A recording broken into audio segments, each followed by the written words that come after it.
Shabbat Shalom, paracha de la semaine, paracha Pinchas. Je voudrais dédier ces quelques paroles de Torah à tous les malades d'Israël, Bezrat Hashem, et bien sûr à tous nos soldats.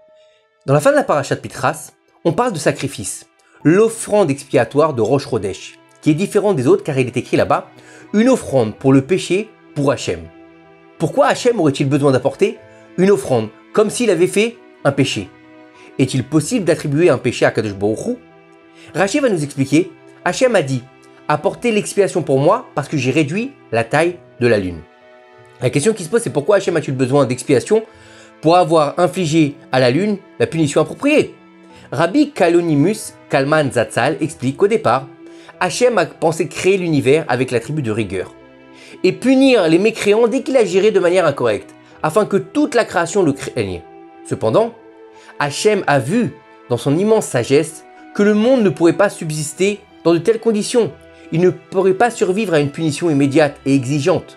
Par conséquent, Akadosh Baruch Hu a fait de l'attribut de miséricorde un partenaire dans la création. De cette façon, un pécheur n'est pas puni instantanément. Au lieu de cela, Hachem a pitié et attend de voir s'il fera teshuva et abandonnera ses mauvaises voies.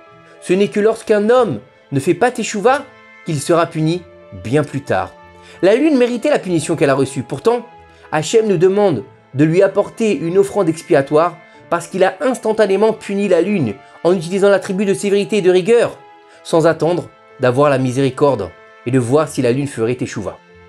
Il faut savoir que dans cette histoire, le soleil a entendu la lune se plaindre et le dénigrer, et il est resté silencieux. La lune, elle a dit, comment est-ce qu'on peut avoir deux rois avec une seule couronne? Et lui, il n'a rien dit.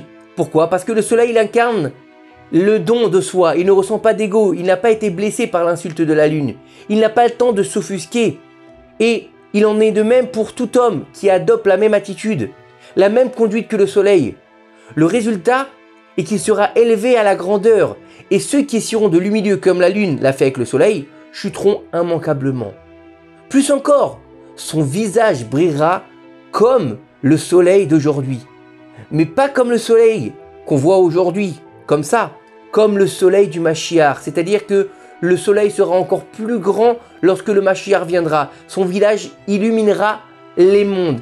Et de cette paracha, on peut apprendre et on peut comprendre que lorsqu'on se tait et qu'on accepte l'humiliation avec amour, on devient encore plus grand. Que celui qui va s'offusquer, qui va dire non, pourquoi c'est comme ci, c'est comme ça, il va être abaissé. Alors que celui qui se tait, Akadosh Baruch Hu lui donne la grandeur. Qu'on puisse comprendre de ces quelques paroles de Torah, de savoir nous taire de temps en temps et savoir accepter les critiques parce que tout ce qui vient vers nous, il vient du ciel. Shabbat, Shalom, Umevorach. À très bientôt.